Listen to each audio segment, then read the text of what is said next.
Daí, moçada, então é o seguinte, hoje eu vou gravar um vídeo para o Tiago. Ele fez uma pergunta, ele está em dúvida como distinguir juros simples e juros compostos, né? Qual é a diferença de um para o outro, certo? Então, o objetivo da aula de hoje então vai ser juros simples versus juros compostos. Legal? Bom, meu objetivo não vai ser deduzir fórmula, até porque já tem vídeo eu deduzindo a fórmula de montante para juros compostos, tá? Eu vou colocar direto a fórmula, tá? Qual seria a fórmula de juros simples? O montante para juros. Vale a pena lembrar o seguinte: o que é montante?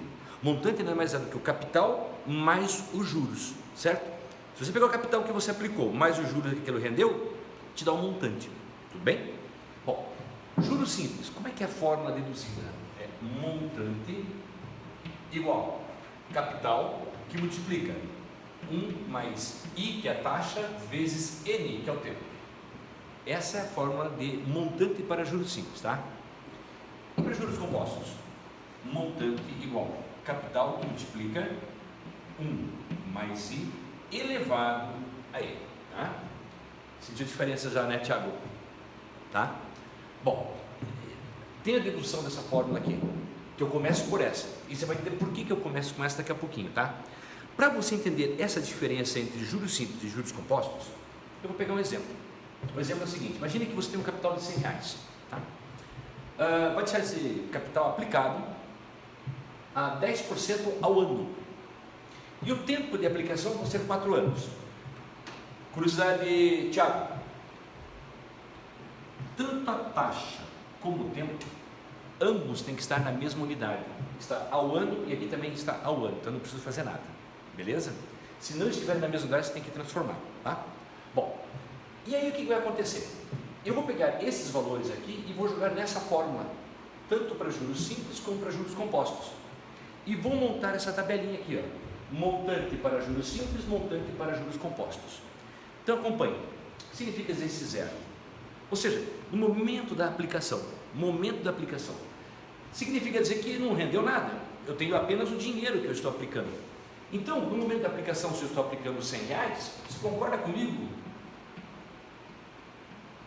que vai ser R$100 para ambos? Hein, Tiago? Tiago, sou eu? É, você é o Tiago nesse caso. Você está fazendo o papel do Tiago. Entendi. Vai, daí.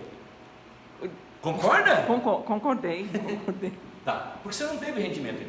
Aí no primeiro mês vai acontecer o seguinte, Tiago: você vai colocar o capital, que é 100, 1 mais o I, que é a taxa, 10%. Lembre-se que 10% é 10 sobre 100, tá? Então é 0,1, tá? Vezes o N, que é o período que você está aplicando, que é 1. Tudo bem? Bom, se você fizer essa aplicação para o primeiro mês, quanto que vai dar, professora Isabelle? 110. 110. Sabe o que significa dizer, então, Tiago? 100 era o capital, 10 foi os juros que rendeu. Capital mais juros, 100 mais 10, 110. Porém, para montante, para juros compostos, é a mesma coisa. É a mesma coisa. Por quê? Porque você teve só um mês de aplicação. Então é a mesma coisa para ambos. Beleza? Se você duvida, joga na fórmula, você vai ver que vai dar a mesma resposta, tá? Bom, você já descobriu que em juros simples, qual que foi o teu juros aqui, Tiago? 10. Aí que está a grande sacada. Os juros não vai se alterar. Você vai ter de 10 em 10. Ou seja, se aqui é 110, aqui só pode ser quanto? 120. 110 mais 10. 120 mais 10. 130 mais 10. Você entendeu o que acontece para juros simples? Ele não se altera o valor dos juros, ele continua sendo o mesmo valor, tá? Se você quer ter a prova real, joga na fórmula e você vai ver que vai dar certo, tá? Mas você percebeu que os juros de R$10, ele foi constante para todos eles? Percebi. Ok. Já para o montante em juros compostos, até o primeiro mês é igual.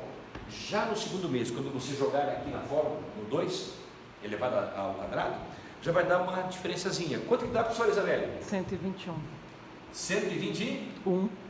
Se você jogar agora para o terceiro mês, vai dar quanto, professora Isabelle? 133,10.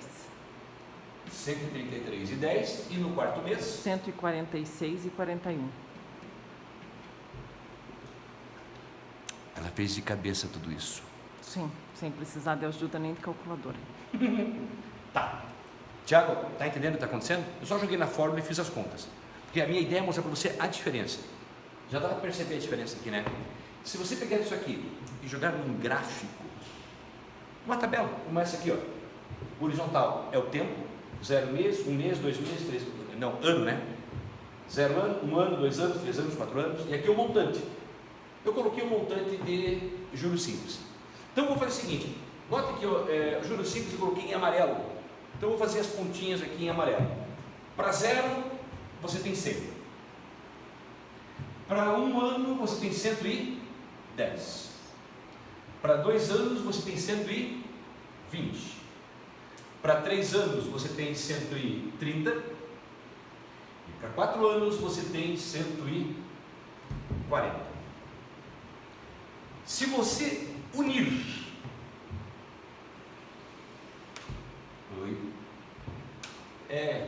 fazer um livro, né? Tá bom. Daí, você tem esse gráfico para juros simples, pessoal. Olha, entenda uma coisa, é uma reta. Em juros simples, o montante, ele vai numa reta. Já digo até mais para você. Em juros simples, o montante está em progressão aritmética. Nesse caso, de razão 10. Tá bom? Não quero entrar nesse mérito, mas só para você já flagrar. Muito bem. Agora eu vou fazer em azul. Azul. As pontinhas azul de juros compostos. Para 0, 100 também. Para 1, 110 também. Certo? Certo. Para 2, quanto? Para 2, 121. Então ele está um pouquinho mais para cima. Para 3, opa, torto, um pouquinho mais para cima. Para 3, tem quanto para 3 anos? Quanto? 133, está um pouco mais para cima, para cá. Para 4, mas só um 146. pouquinho, ó, aquele botão, aquele... ele vai fazer isso aqui, na verdade é o seguinte, ó. Tá muito no meio, aquele do 120 para o 130. Esse Põe aqui? mais para baixo um pouco, ó, é 121. Tá bom. Não importa aqui aonde que vai ficar. É que eu fiz um gráfico assim, não seguindo o critério de régua, aquela coisa toda, entendeu? Tá, mas eu não tava conseguindo conviver, olhar aquela bolinha no 125. Tá bom, tá bom. Deixa eu pôr isso aqui pro resto pra cá só. Pronto, tá lá pra cima, pronto. Tá, mas o que acontece é o seguinte. Na hora que você for fazer esse gráfico, ele vai aumentando de uma forma exponencial. Já ouviu falar esse nome exponencial, Tiago? Só você ter uma curiosidade aqui, matar uma curiosidade. O gráfico de uma função exponencial tem essa característica assim. Ele vai crescendo de uma forma assim absurda, tá? E aqui vai acontecer isso. Só que tem um detalhe. Você notou que entre o 0 ano e o primeiro ano, eu não coloquei nenhum valor. Queria mostrar uma curiosidade para você, Thiago. Imagine você pegar para ele, aqui ó, 0,5, que é a metade, ou seja, meio ano.